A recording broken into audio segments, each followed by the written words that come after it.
আজকে তেল ছাড়া সকাল বিকাল নাস্তা রেসিপি দেখাবো।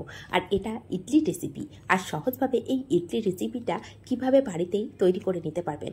অনেকের হাতের কাছে ইডলি মোল্ড থাকে না, বা চাল ডাল সবসময় ভেজানোর ঝামেলা থাকে, সেই জন্য অনেকের ইচ্ছা থাকলেও উপায় থাকে না। সেজন্য স্কিপ না করে সম্পূর্ণ দেখার অনুরোধ রইল যে কতটা সহজে এই রেসিপিটা ইনস্ট্যান্টলি বানিয়ে নিয়েছি। তো এখানে আমি চালের আটা নিয়েছি। এটা আমার বাজার থেকে কিনে আনা চালের আটা। তো এখানে আমি একটা কাপ মেজারিং করে নিয়েছি, সেই কাপ মেপেই দিয়ে দিচ্ছি। সবার হাতের কাছে কিন্তু মেজারিং কাপ থাকে না, সেই জন্য আমি বাড়িতে থাকা একটা চায়ের কাপ মেপে 1.5 কাপ চালের আটা বা চালের গুঁড়ো নিয়েছি। সেই কাপ মেপেই হাফ কাপ এখানে আমি সুজি ব্যবহার করেছি। বাড়িতে যে সুজি থাকে সেই সুজিটাই ব্যবহার করেছি। এটা সরু হতে পারে, অনেক সময় সুজিটা মোটাও হতে পারে, যে কোনো সুজি হলেই রেডি হয়ে যাবে। এখানে দিয়ে দিলাম স্বাদ মতন লবণ দিয়ে এখন সমস্ত উপকরণটা একটু ভালো করে মিশিয়ে নেব। নিয়ে সেই কাপ মেপেই 1 কাপ এখানে টক দই দিয়ে নিলাম। এই টক দই দিয়ে ভালো করে সুজি আর আটাটাকে ভালো করে মিশিয়ে নেব। তো মেশাতে মেশাতে এখানে আমি জল দিয়ে নেব। তো যে কাপ মেপে সব কিছু মেজারিং করে দিচ্ছি, সেই কাপ মেপে এখানে আমি 1 কাপ জল নিয়েছি। তো জলটাকে একবারে দেবো না, অল্প অল্প করে দিয়ে একটা ভালো ব্যাটার রেডি করে নেব। বেশ ঘন হবে, আবার খুব বেশি পাতলা হবে না, আবার খুব ঘনও হবে না। তো 1 কাপ দেওয়ার পরে এখানে আরও 1 কাপ জল আমি নিয়েছি। টোটালে এখানে আমার এই কাপের 2 কাপ জল সম্পূর্ণ লেগে গেছে। এখানে বলে রাখি, জলটা কিন্তু একটু কম বেশি লাগতে পারে, কারণ অনেক সময় সুজি যদি মোটা হয় সেক্ষেত্রে জল কিন্তু অনেকটাই টেনে নেয়, সুজিটা ফুলে যায়, সেই জন্য জলের পরিমাণটা একটু কম বেশি হতে পারে। তো আমার টোটাল এখানে কাপ মেপেই 2 কাপ লেগেছে। তো এটাকে সাইড করে রেখে দেবো রেস্টে। রেখে দিয়ে এদিকে একটা গ্যাসের উপরে কড়া বসিয়ে দিয়েছি।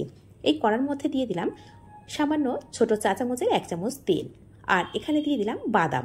বাদামটা নিয়েছি ছোট একটা বাটি নিয়েছি, সেই বাটি 2 বাটি বাদাম নিয়েছি। আর সেই বাটির হাফ বাটি এখানে নিয়েছি ছোলার ডাল। যদি এখানে ভাজা ছোলা থাকে সেক্ষেত্রে ভাজা ছোলাটা দিতে পারেন, সেক্ষেত্রে টেস্টটা কিন্তু অনেকটা বেশি আসবে। তো আমি কাঁচা ছোলার যে ডালটা হয় সেই ডালটাকে আগে থেকে একটু ভাজা করে নিয়েছিলাম, নিয়ে আবারও এই ছোলার সঙ্গে একটু ভালো করে ভাজা করে নিচ্ছি। এর মধ্যে দিয়ে দিলাম একটা কাঁচা লঙ্কা, সামান্য একটু ধনেপাতা, আর দিয়ে দিলাম তেঁতুল। আর এখানে বলে রাখি, টক আর ঝালটা নিজেদের পরিমাণ বুঝে একটু কম বেশি করে নিতে পারেন। যে যেমন পরিমাণে টক খেতে চান সেই পরিমাণে তেঁতুলটা দিতে পারেন, বা যদি কম লাগে সেক্ষেত্রে পরে একটু লেবুর রসও দিয়ে দিতে পারেন। এদিকে যতক্ষণ বাদামটা ঠান্ডা হচ্ছে, এদিকে আমি গ্যাসের উপরে একটা কড়া বসিয়ে দিয়েছি। দিয়ে তার মধ্যে পরিমাণ মতো জল দিয়ে একটু ফুটতে দেবো। গ্যাসটাকে অন করে দিয়েছি। দিয়ে যতক্ষণ জলটা ফুটছে, এদিকে আমি একটা ইডলি স্ট্যান্ড তো সবার হাতের কাছে থাকে না, সেজন্য ছিদ্রযুক্ত যদি কোনো প্লেট থাকে সেই প্লেটের মধ্যে ছোট ছোট বাটি যদি থাকে সেই বাটির মধ্যে ইডলিটা বসিয়ে নিতে পারেন। সেই জন্যই আমি কিন্তু আমার হাতের কাছে ইডলি মোল্ড আছে, তারপরেও আমি এই বাটি নিয়েছি।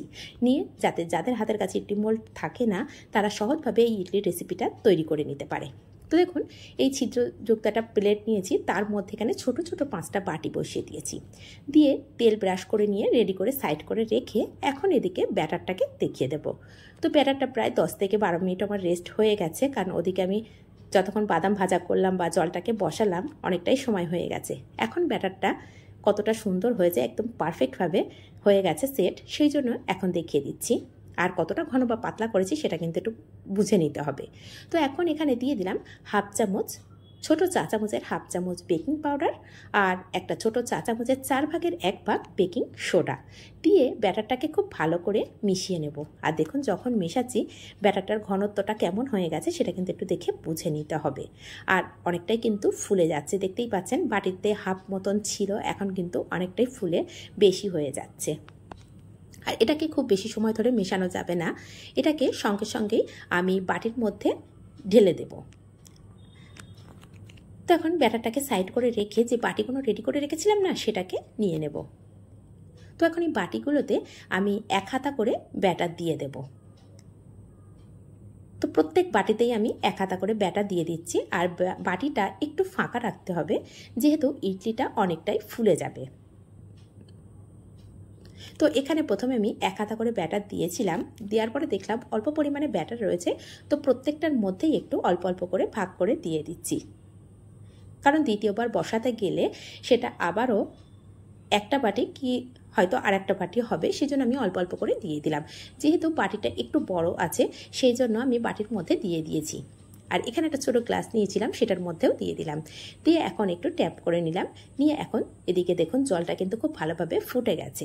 এখন যে ইডলি স্ট্যান্ডটা রেডি করে রাখলাম না, সেটাকে দিয়ে দেব। দিয়ে এটাকে ঢাকা দিয়ে রেখে দেব 7 থেকে 8 মিনিট। এদিকে যে বাদামটা আমি ভাজা করে রেখেছিলাম সেটা কিন্তু একদমই ঠান্ডা হয়ে গেছে। এখন মিক্সি জারে দিয়ে খুব ভালো করে একটু পেস্ট করে নেব। তো সমস্ত ভাজা বাদাম আর সব কিছু একসঙ্গে দিয়ে দিলাম মিক্সি জারের মধ্যে। দিয়ে 1 কাপ জল দিয়ে দিলাম। দিয়ে এটাকে খুব ভালো করে একটু পেস্ট করে নেব। আর পেস্ট করে নিয়ে অবশ্যই আপনাদেরকে দেখিয়ে দিচ্ছি যে কতটা ঘন বা কতটা পাতলা করে রেখেছি। তো এখন ঢাকনাটা খুলে নিচ্ছি আমি। ঢাকনা খুলে এর মধ্যে দেখলাম যে একটু জল প্রয়োজন আছে, সেজন্য আরও সামান্য জল দিলাম। টোটালি আমার এই কাপে 1 কাপ জল লেগেছে। দেওয়ার পরে কিন্তু ঘনত্বটা ঠিক এরকম এসেছে। আর এর মধ্যে আমি লবণ দিয়েছি, লবণটা মাঝখানে দিয়েছি সেটা বলা হলো না, আর দেখিয়েও দিয়েছি লবণ দিয়েছি স্বাদ অনুযায়ী। দিয়ে এখন এর ঘনত্বটা দেখলেন যে কেমন হয়েছে। এটা কিন্তু খেতে ভীষণ টেস্টি হয়। রুটির সাথে খেয়ে একবার হলেও দেখতে পারেন যে কত টেস্টি হয় রেসিপিটা। তো এখন দেখুন এটা 7 থেকে 8 মিনিট পরে আমি খুলে দেখাচ্ছি। খুলে একবার চেক করে নেব যে এটা সম্পূর্ণ হয়েছে কিনা।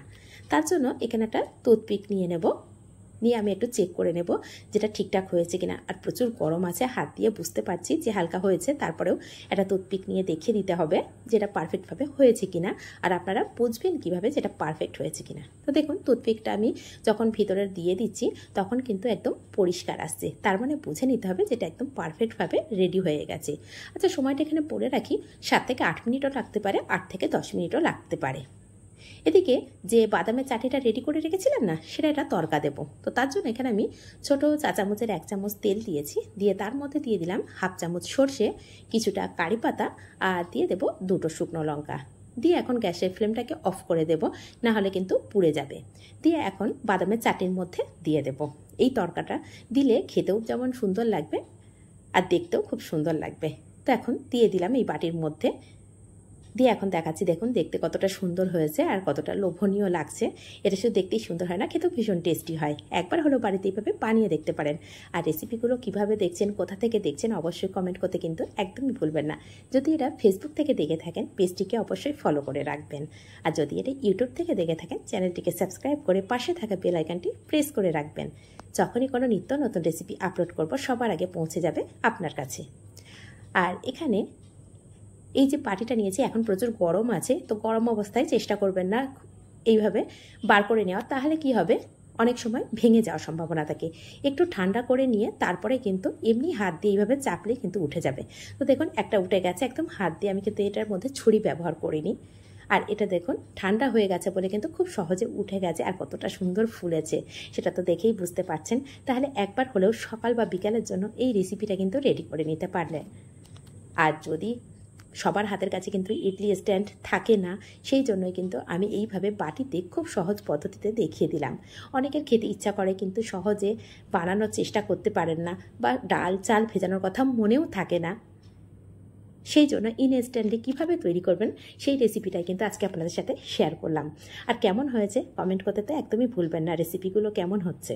আর যদি আপনাদের এই রেসিপিগুলো একটু হলেও ভালো লেগে থাকে নিজেদের মানুষের কাছে শেয়ার করবেন।